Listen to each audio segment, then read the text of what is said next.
I spoke to our keynote speaker, who will be up here shortly, Professor Fred Kirschenmann, we had this conversation, and it was, how do we plan ahead for success? Rather than just dealing with today, how do we look ahead? If I'm going to replant my pastures, do I need drought-tolerant seeds? Do I need to be looking at something differently?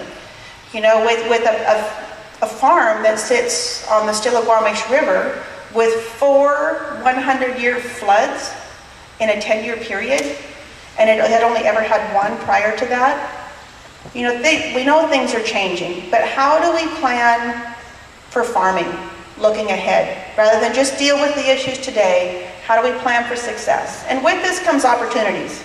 What are the opportunities out there for us in agriculture? So Fred and I talked about this at length, and that is what he is here to talk to us about today. This is the first time we've had a speaker come back and speak. We've always had a new speaker every year, but he was so well received and did such a wonderful job that it was definitely time for him to come back and speak with us again. So help me in joining him to the stage. We're so pleased to have him back. Professor Fred Kirschenmann. Well, thank you very much, and thank you for inviting me back. It's always a pleasure to be here in Washington State and see all the interesting things you're doing, the kind of diversity that I think you all still believe in. At least it's a part of what I see in your agriculture here. And I'm not trying to pretend that I know everything that you're doing here at all.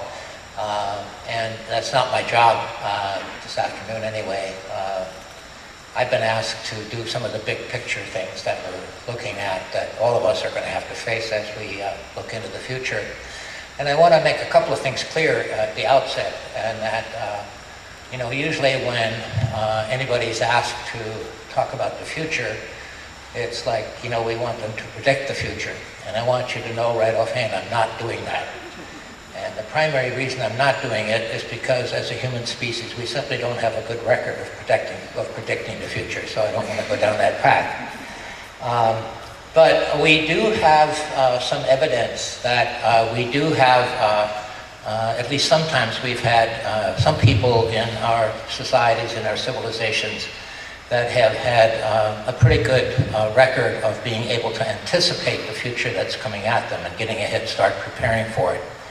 And that's the theme that I want to take today. And those of you who've had a chance to look at some of Jared Diamond's work know what I'm talking about. He did these intensive studies of past civilizations with simply one question in mind, and that is, why is it that some civilizations collapsed in the past while others seem to be sustainable?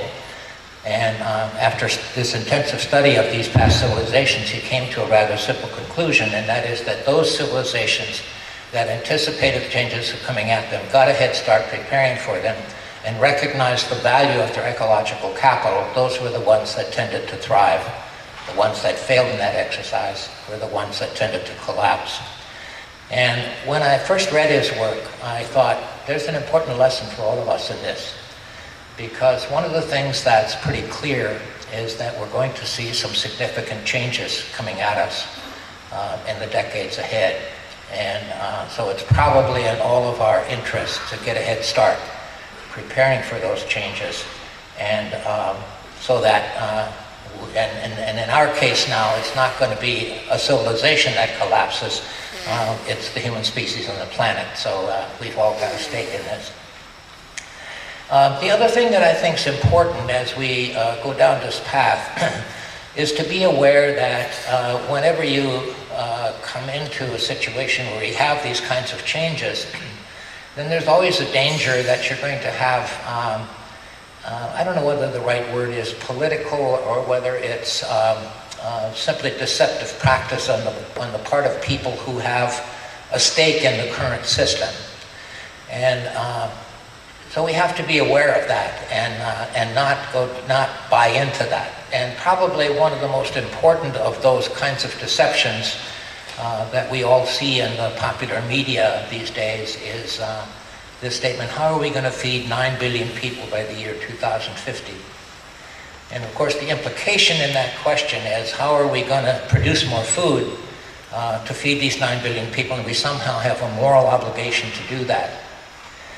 And the problem with that statement is it's really a kind of deception, I think, to convince us that we have to push the pedal to the metal a little harder of what we've been doing for the last 100 years or so, and then we're going to be okay. And that if we simply produce enough food, then everything will be fine.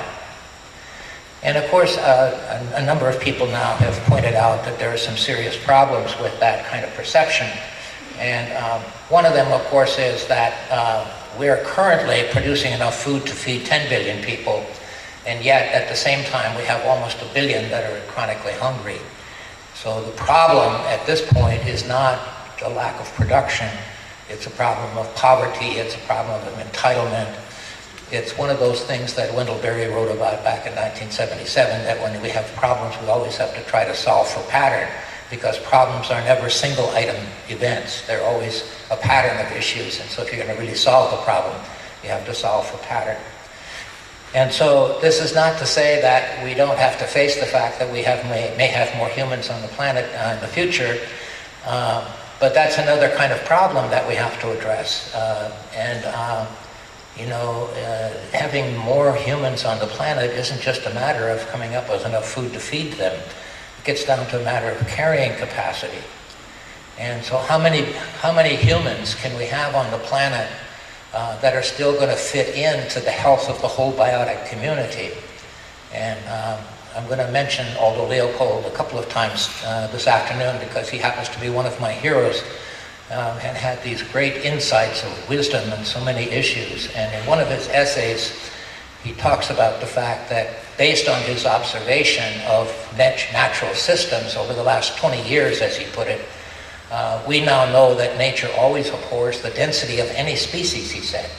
Because when you have one species that exceeds its place in the cooperative interrelationship that keeps the health of the whole system, then nature can't allow that to happen, because it destroys the health of the whole system. And so he says, whenever any species exceeds its density to a certain point, then nature always finds a way to reduce that density. And he said, if one system fails, she will find another. And the interesting thing about that comment is that the theme in which he makes those statements, he's actually talking about the human species. So he's making the point that we're not exempt from that law of ecology. So these are some things that I think we have to keep in mind, because when we face these times of significant changes, then there are always going to be, quite understandably, companies and individuals and cultures that are going to try to hang on to what they currently have in order to be able to have an advantage as these changes take place. And that's an issue that we have to be aware of, because it seems to me that one of the fundamental things we have to think about here, as we think about the changes coming at us, is how are we going to prepare for those changes and get a head start. And if we're going to do that, we have to at least be honest with each other and deal with the realities that we're going to be facing, and not some kind of fictionalized reality. One of the other things that is important for at least everybody in this audience, and that is, how do we think about the concept of sustainability as we're moving into this situation of these kinds of changes? And this is where, personally, I've spent the last 40 years of my life in the issues of sustainability. And during most of that time, all of us, including myself, we thought of sustainability primarily as a way of, we sort of assumed that the current system, whether it's agriculture and food system or other kinds of systems, that they're relatively stable and that will stay that way. But, we've screwed up in a couple of places, and so we have to clean things up. We have to green things up a little bit. And that concept of sustainability is not going to prepare us for the kinds of changes that we're going to see in the future. So we have to really rethink the concept of sustainability. And here, there are always some resources, at least that I've run into, that are really very helpful here. And one of the resources that are very helpful to me in thinking this through was the World Watch Institute does an annual report, which they call the State of the World report. And in 2013, the theme of the State of the World report was, is sustainability still possible? And it's a series of, these reports are always a series of essays published by a variety of people, most of which are really excellent. But in this State of the World 2013 report, the president of the World Watch Institute wrote the opening essay. And the title of his essay was Beyond Sustainababble. And I always thought that was a perfect title for a lot of what's going on as sustainability in our culture. As you know, everybody claims to be sustainable now. And it's always on the basis of they're doing some little thing that's making it better, or at least they claim it's making it better, and therefore they're sustainable. And what the president of the World Watch Institute said in his opening essay was that this leads us all to believe that, if we just make a few of these little changes, then everything will be okay, amen. And then he says that's a state of dreamy belief, because it doesn't take into consideration the kinds of changes that we're going to see in the future. So we really have to rethink our concept of sustainability as we address these future challenges. So how do we begin to try to understand the changes that are coming at us? And one of the things that I have found helpful is anthropologist by the name of Ernest Schuski, who published a book back in 1989 called Culture and Agriculture. And the subtitle of the book is An Ecological Introduction to Traditional and Modern Systems. So as an anthropologist, as you would expect, what he does is he asks the question about food and agriculture. He asks the question, so how have we as a human species fed ourselves ever since we've been on the planet? And I don't like to use PowerPoints anymore for reasons that I can explain if you're interested. But here's one place where a PowerPoint would actually be useful. But you all have good imagination, so I'm going to ask you to imagine on the screens a timeline of human history going all across the screen, right? So you've got this timeline going all across the screen. And then what Ernest Schuski asks us to do is, how have we fed ourselves ever since we've been on the planet? And if you look at that timeline, he points out that we as a human species, the big brain, two-legged, upright animals, we emerged on the planet, we evolved on the planet about 200,000 years ago. And for the first 190,000 years of those 200,000, we fed ourselves as hunter-gatherers. So now on that timeline, you want to go across the screen about 2/3 of the way. And that's how we fed ourselves as hunter-gatherers. We were not food producers, we were food collectors. Like other species, we tended to live in small tribal societies. We would go occupy a place, and then we would go out and harvest from whatever nature provided until we harvested that out, and then we'd move on to another place. And Schuski points out that from an energy efficiency point of view, this was the most efficient food system we ever had. And if you think about it, it simply makes sense, because we weren't doing cultivation, we weren't domesticating plants and animals, we weren't doing any of those activities that were a part of the way when we started to become food producers. And so naturally it took a lot more energy, and consequently we had a lot less time on our hands once we moved out of that food collector model. And then he points out, of course, as we all know, that about 10,000 years ago we started to do agriculture. So we did start to become food producers. And now we did do cultivation, and we did domesticate plants and animals, etc. And that's a period of about 10,000 years, so you can go about 2 or 3 inches across that timeline for that period of time, which we now call the Neolithic period. And he points out that from an energy efficiency point of view, we now were getting only 10 kilocalories of energy with 10 kilocalories of food for each 1 kilocalorie of energy, whereas hunter-gatherers, we were getting 20 kilocalories of food for every 1 kilocalorie of energy, so only half as efficient. And then he points out, and here's the important point for us to think about as we enter our own future period. He says in the early 20th century, we entered into a third era of feeding ourselves, which he called, and I love this term, the neocaloric era. The neocaloric era because it's entirely based on old calories. And because they're old calories, they're not renewable, and therefore, in the timeline of human history, this is going to be a very short period of time because we're going to use them up, and when they're no longer available, they're not going to be part of how we feed ourselves. So now if you go across that timeline, so after that 2 or 3 inches of the Neolithic period, you got the Neocaloric period, which at best is about a ½ inch long. And if you think about this, you know, we entered this Neocaloric period essentially when we discovered oil, because that was part of the industrial economy that enabled us to do this. And the oil, of course, was part of those old calories. But we discovered our first producing oil well, we often forget this, in 1859 in this country, in Titusville, Pennsylvania. So it's only 150 years ago. So this Neocaloric period is a little over 100 years old, and when we discovered the first well, we didn't get on an oil economy, you know, the next day. It took us a couple decades, really. So you're really looking at about a century, about 100 years. So how much longer will this Neocaloric period last? You know, we can all debate that. But if you look at the rate at which we're depleting these natural resources, and I'll talk about these in a minute, my guess is we're looking at maybe 2 or 3 decades. So then the rest of that timeline on the screen is the question is, what's our post-Neocaloric food system going to look like?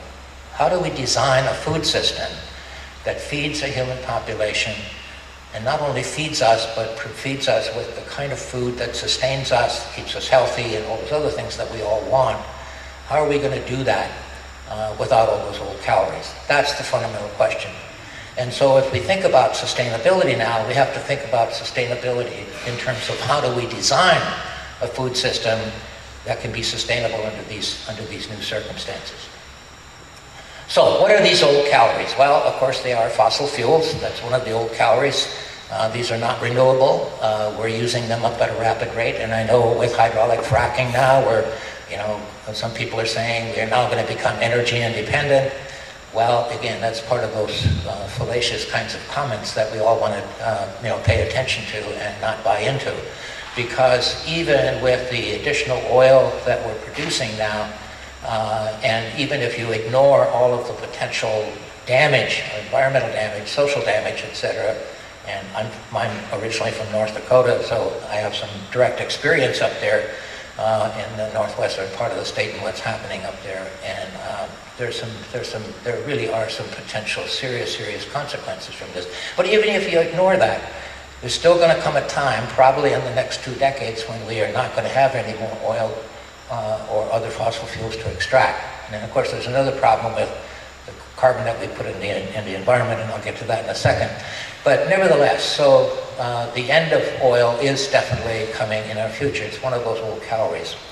A second one is all of the minerals, those natural resources that we've used, especially in our agriculture and food system, but also in the rest of our industrial economy.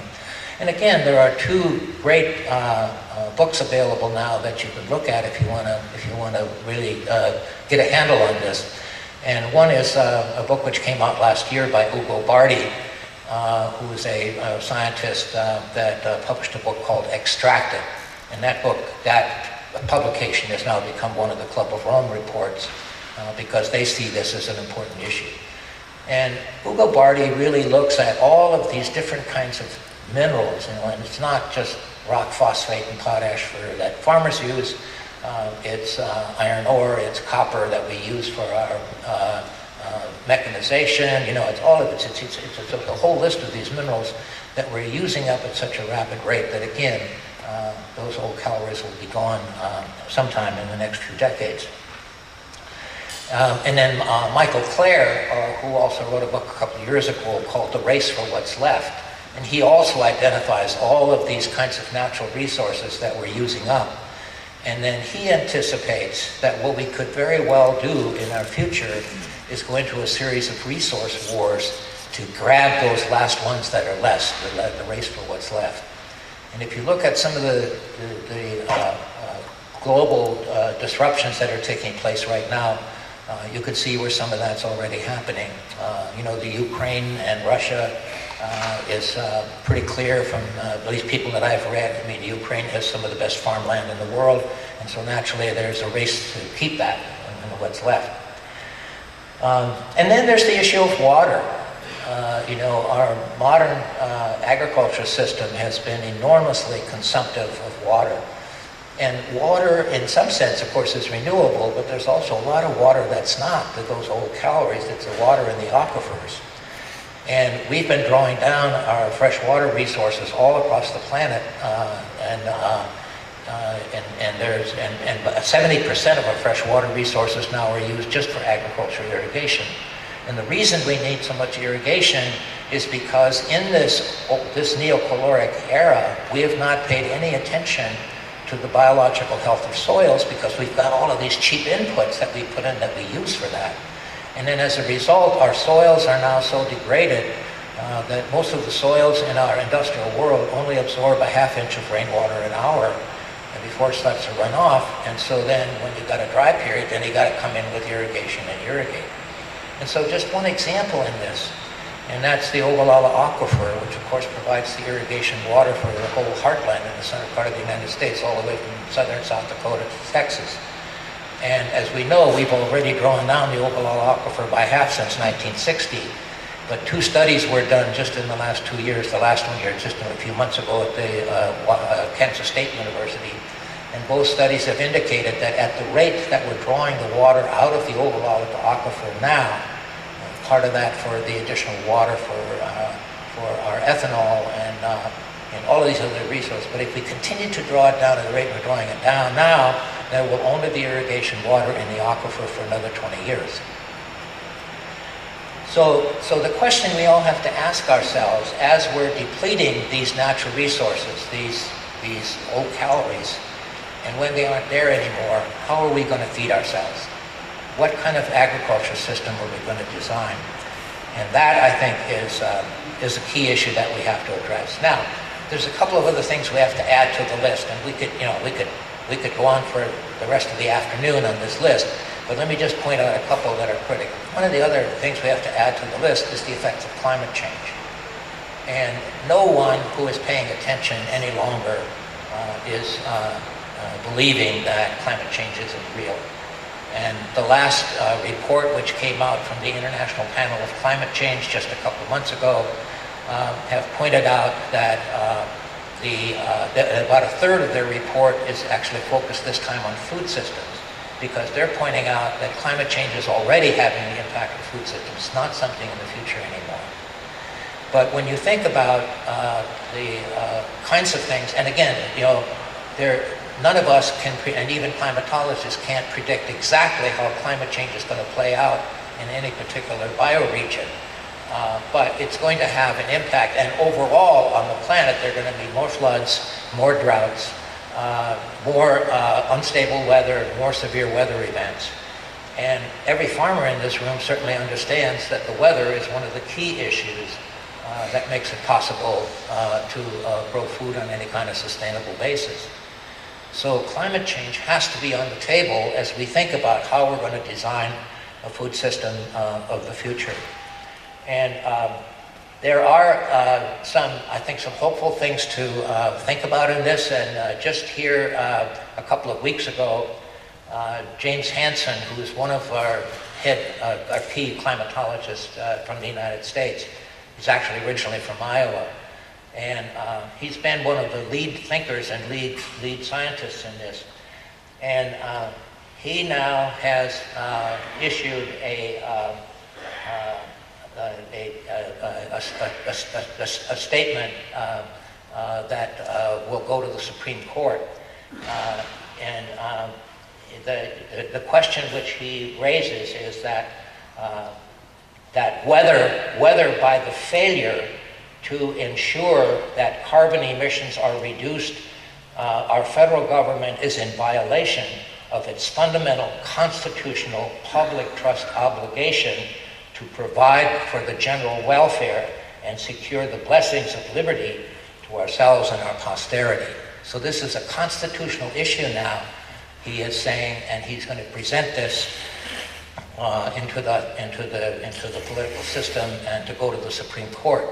Now, none of us know, of course, at this point how the Supreme Court's going to respond to that, but the mere fact that James Hansen, as a climatologist, is now making this a constitutional issue and putting it through the channels to get it to the Supreme Court, at least is going to create a perception among the public that they, as the public, are not being cared for the way they should be, the way they have a constitutional right to be. And so these are some things that that I think we can think about and at least and tentatively celebrate a little bit. Well, there's a number of other things that we could look at, that we could add to this list as well. But let me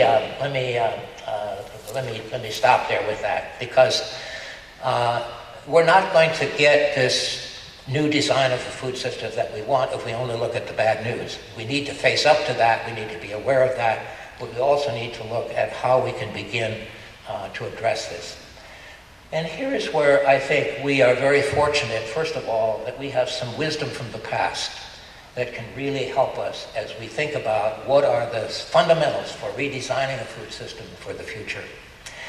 And the interesting thing is that as we moved into this neocaloric period, we had some people of incredible wisdom from the past who already realized, even though it was working in the short term, that this was the wrong direction. And one of those was Sir Albert Howard. Sir Albert Howard was a British individual, and he was asked to go to India to teach the Indian farmers how to teach. In other words, to take industrial agriculture to India. And when he got to India and started working with the farmers, he realized that they were actually the ones who were teaching him how to farm.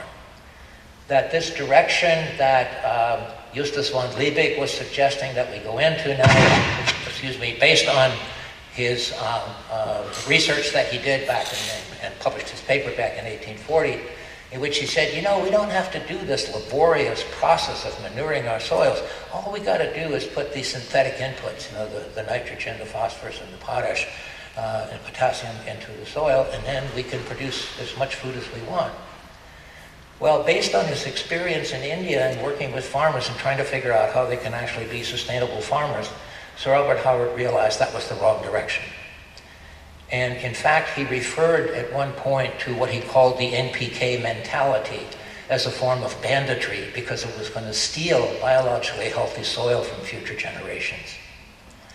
And so he came up with an idea that what we ought to do in our design of agriculture, and now I would suggest as we design our future agriculture, what we ought to do is to look at how nature would farm if nature were doing this, and then how do we adapt that into our agricultural systems.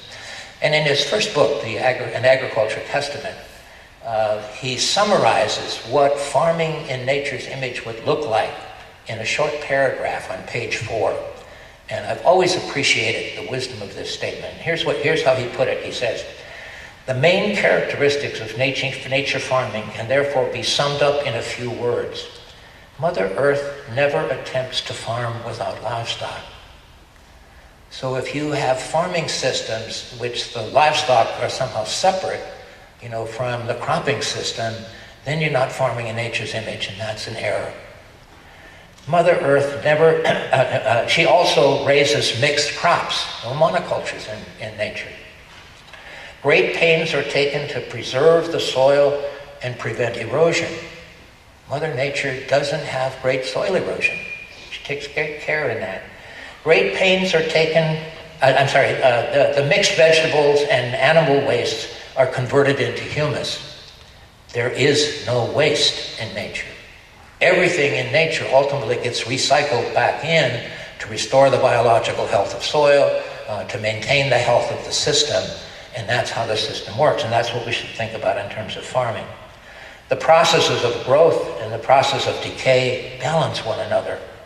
Ample provision is made to maintain reserves of fertility in the soil. The greatest care is taken to store the rainfall. Both plants and animals are left to protect themselves against disease. Now, some of my colleagues have some problems with that last statement. I mean, you're just going to ignore plants and animals and not pay attention to the disease?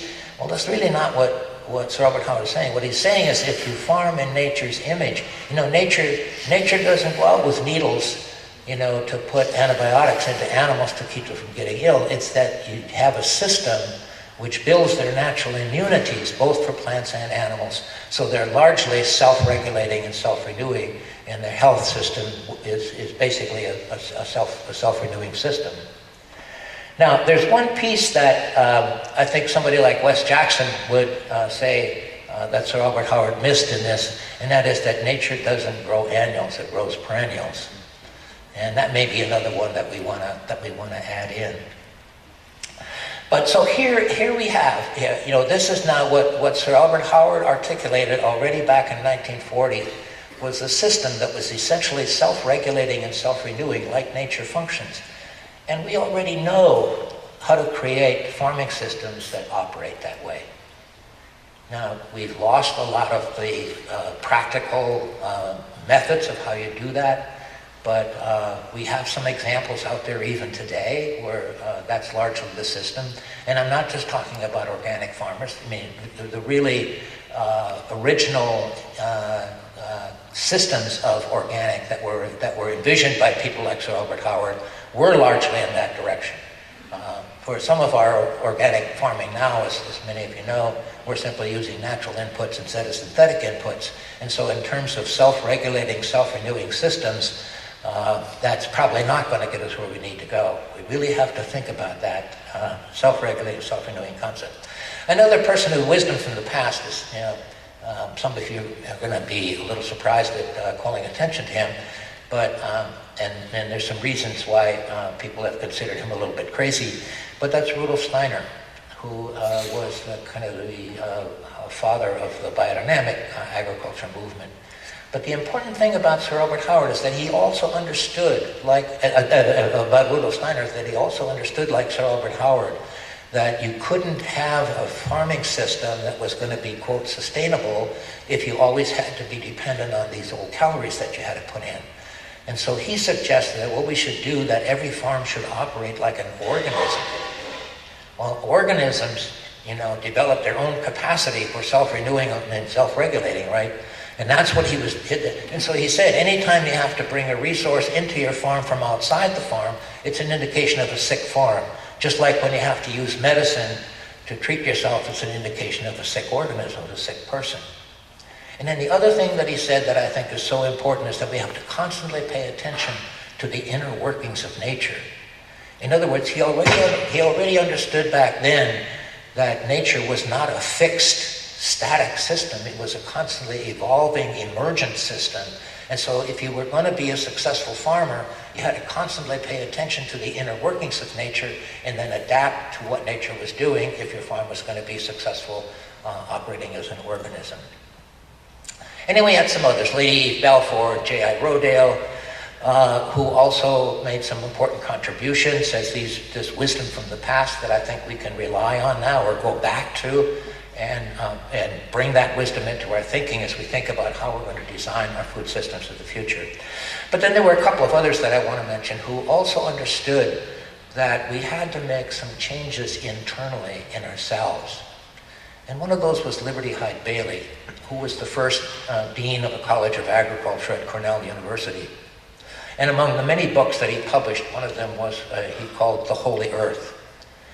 And he was making a case now as the Dean of Agriculture that if we were going to be successful in our agriculture and food system in the future, then we had to get a new hold on ourselves, a new hold on how we saw nature, because farming was ultimately a product of nature. And so we had to get this new hold. We had to recognize that in a sense, where we were doing our farming was in a sacred context. And so we had to respect the value of that. We had the value of the land, the value of the resources. And this was an internal change that had to take place in ourselves, not only in farmers, but everybody connected in the food system.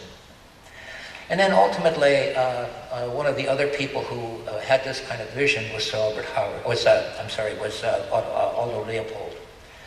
And, Aldo Leopold, he began to recognize as a result of his observations and work in the ecology of nature, that we as humans were not relating to nature in an appropriate way, that we tended to operate as conquerors of what he called the land community. And by land community, he meant the entire biotic community, everything from the microbes in the soil to the mammals on the surface of the planet. And that we had to come to terms with the fact that we were not the conquerors of the land community, we were simply plain members and citizens. And if we didn't find our proper place in that whole biotic community, I'm going to pull this out of the way here, in that whole biotic community, then we were not going to be able to continue to have a healthy land community, in other words, a healthy biotic community, of which we're simply plain members and citizens, and therefore if the whole biotic community isn't healthy, then we can't be healthy. And so then finally he came up with that land ethic that I'm sure all of you are aware of. But then he ended up with another dilemma, in that he says, a land ethic is never just written. It has to be incorporated into our culture. And so how do we do that? And then he really wrestled with this in his Sand County Almanac and his essays. And at one point he said, this is not going to happen through the free market, because there are too many components of the land community that don't have any immediate economic value, but they're vital and critical to the health of the whole. So the free market's not going to get us where we need to go, and it's not going to happen through regulation, because, and this is my words, not his, you can't put a policeman on every farm or in every part of the biotic community. And then he finally came up with the conclusion. He said, what we have to do is to develop an ecological conscience. An ecological conscience. In other words, we have to be, again, an internal transformation in ourselves, where we aren't just caring for fellow humans, but we build this capacity of caring for the entire biotic community. And the ecological conscience, he said, had to be focused on land health. And land health was the capacity of land to renew itself. And if you think about that as a mission for all of us, how do we care for the land in a way that the land has the built-in capacity to renew itself? And then if we did that, we have the capacity for a productive agriculture and food system coming out of that self-renewing capacity of the entire land community. And then the other transformation he said we have to make is to recognize that the land is not a commodity belonging to us, but a community to which we belong. And these are some fundamental insights, I think, that we have to do. And as Leopold pointed out, this is not going to happen as a result of religion and philosophy, because they haven't even heard of it, as he put it. But it has to happen as a product of social evolution. And here's where I think that some of the good news comes, because as our current ethical system, as our current way in which we think about the land and the way in which we think about the entire biotic community, in which we want to be the dominators, we want to operate on the basis of control management, right? And we have to make this transition to operate on the basis of adaptive management, recognizing we're a part of it. And as our current system no longer works, because we're no longer going to have those old calories to dominate nature and to force nature to do what we want her to do, then we're going to begin to be in a situation where the kinds of things that Aldo Leopold talked about can become a product of social evolution and change the culture that we live in and that we are part of. Okay, so I want to take a few more minutes to talk a little bit about some of the good news that's out there, because we have some thought leaders now in our culture that really are pointing the way for us in all of this. And I just want to mention, I won't have time to mention all of them, but let me mention a few of them, so that you know that there are resources, that there are people who are already making, and leaders in our society that are already making this transition into the future. One of these is a new group of professional thinkers called the Resilience Alliance. These are resilience thinkers. These are people now who are saying, wait, look a minute, you know, not, all of our systems are not static. You know, whether it's an economic system or a social system or a natural system, they're always going through a series of what they call adaptive cycles. And so the worst thing that we can do is be in one of those phases of the cycle. You have the innovation phase, and then you have what they call the conservation phase, where whatever we came through with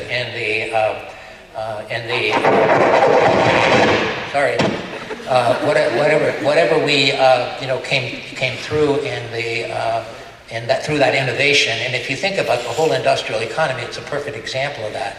The industrial economy came about as a result of the innovation of fossil fuels primarily. And then now we're in this conservation phase where everything that we do is based on that innovation. And the big danger for us is to begin believing it's going to be this way all the time. This is static, and it's not. Then you have a release phase where that doesn't work anymore, and then we have to release ourselves from that conservation phase. And then there's the reorganization phase. And so all systems go through these cycles, and they make a very compelling case for this.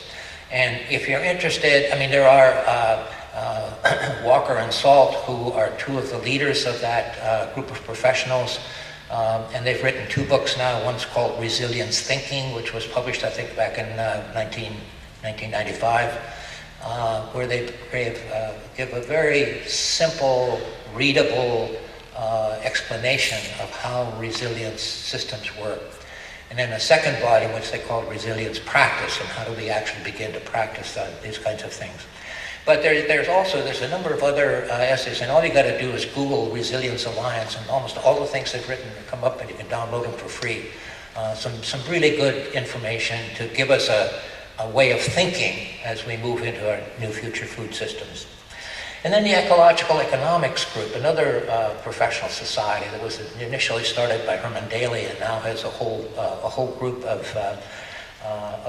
thinkers. And again, they're making a huge contribution that this whole notion of an extractive economy, where we each individually grab as much as we want, and that unlimited development or unlimited growth is a possibility, and that unlimited dispersal or throwaways of our waste into a limited natural capacity, that we can continue to do this, and that this is a total fiction because we live on a spaceship Earth, which has a limited number of resources and has a limited capacity for absorbing our waste. So we have to now develop an economy that operates on the basis of these self-contained, self-recycling, self-limiting systems and self-renewing system. So again, there's a whole new group of scholars doing some excellent writing in this. Robert Dietz, for example, has written a book called Enough is Enough, where he points out that in fact this consumptive society that we've been on has developed a lifestyle for us that's not improving our quality of life. So again, a lot of resources there. And then there are a number of others. The whole cover crop movement now is taking off, even in the heartland in places like Iowa.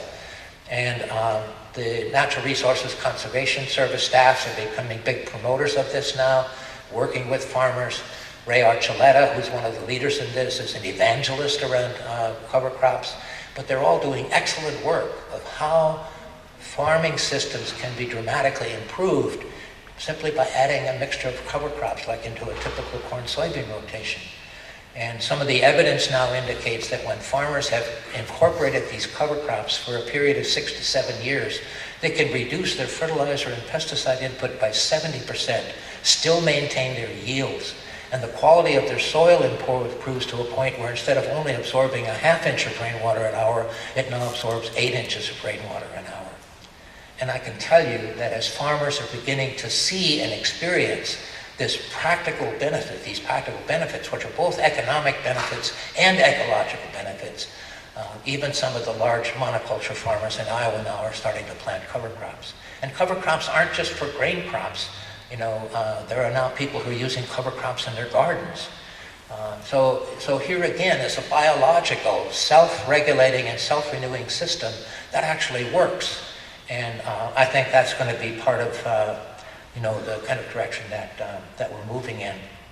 And then you've got the whole issue of perennialization.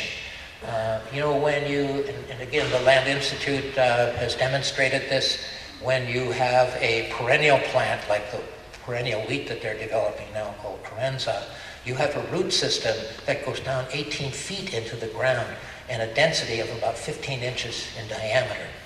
When you have that kind of root system from a plant going into the soil, which provides the habitat for all of those microbes in the soil, part of that self-renewing capacity in the soil. And then, of course, you don't have all of the energy of having to plant that crop every year. You only replant it probably every 6 or 7 years. So you begin to have all of those benefits. Now, that's not to say that perennialization is already there, although there are a number of farmers in Minnesota this year that planted small acreages of the Carenza wheat to find out how it would compare to the annual wheats that they've been planting. So we're starting to move in that direction. And I just talked with one of the scientists from the Land Institute last week, and he was on his way to China, where they've been working on some perennial varieties of rice. And he was telling me that the farmers there who are planting these, or who are developing these perennial varieties of rice, they now claim they're right at the point where they've got 3 varieties that are yielding now at the same level of yield as the annuals. So, we're not that far, at least on some of these, and Wes himself would be the first person to say perennial corn is going to be a 100-year project. But nevertheless, if we start to move in this direction, the projections is that within 50 years, we could have 60% of our annual crops in the United States now in perennials. So we think about all of those benefits that come, from that kind of transition. And so again, there's some things to be hopeful about. There's a couple of other quick things.